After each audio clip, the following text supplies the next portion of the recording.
Feeding the birds can be an artistic undertaking these days. A creative West Michigan conservationist has turned woodworker to create some amazing structures.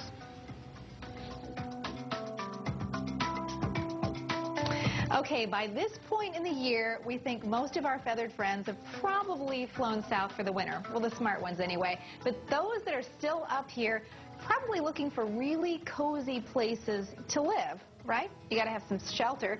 Well, this is John Guertin. Good morning, Terri. Good morning. You are here at the Fountain Street Church Art Gallery, where you have a display devoted to the birds. Yes. But uniquely devoted because you have these wonderful birdhouses. Well, I'm very glad you appreciate them. Thank you. And you have created each one of these. Yes, they're my design and execution. A lot of them are based on traditional patterns, Victorian sources, musical themes.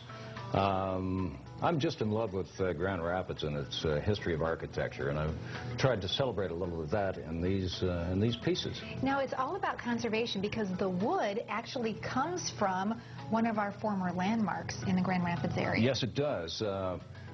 Most of these boxes are built from an old barn that used to stand a very significant landmark at the corner of Patterson Avenue and 28th Street.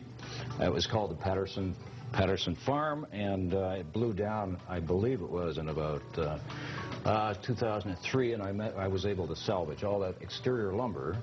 It has a lot of history attached. Gerald Ford had a big presence on that farm, and all these pieces are made from that magnificent lumber, yes. So it's really that historic, solid wood that you use to create these. Oh, yes. This is true dimension lumber, and it has the...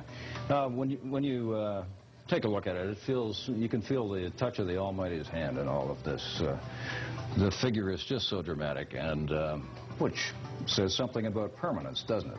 And you grew up on a farm, so this probably, as you were cutting the wood, brought back some memories. Oh, yes, yes. I spent a lot of time in eastern Ontario, my uncle's farm. He was a forester, and working with this material, it's quite alive. When you cut it on the saw, you can actually smell the livestock coming right out. The horses, the cows, their presence is right in the wood. I kid you not. And so you have all these different creations here, different themes, really. I love the musical theme. Tell me the backstory on that. Sure. The musical theme, well, I was excited about the musical nature of birds, of course. That's one thing, the first thing that gets your attention in the morning when you wake up. They just love to sing Mozart. I'm not sure exactly what the source is, but this one, of course, uses a violin peg. You can see the figure of the violin in the gable. The F-holes celebrate the Baroque notion of acoustics, and you see that in a lot of symphonic instruments. And you used a special form of almost branding, a branding iron for this. Yes, it's a kind of a 19th century technique. You take a hot iron. I use Victorian ironwork, which I've salvaged, heated up to, I don't know, approximately 800 degrees in a forge, and then press that into the lumber. So that's how I make all those fantastic, truthful designs.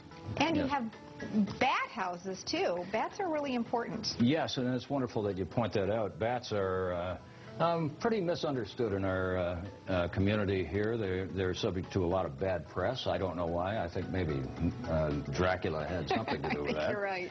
But in fact, bats really do help control disease by clearing out insects in our environment. They eat a phenomenal amount of insects daily, and they need a little help because of habitat loss. So a bat house is the perfect way to invite those little chaps over before your cocktail party in the summer. That sounds like a great idea. So this is an amazing display, from the wildlife photography to the actual birdhouses themselves, at the Fountain Street Church Art Gallery, open through early 2010.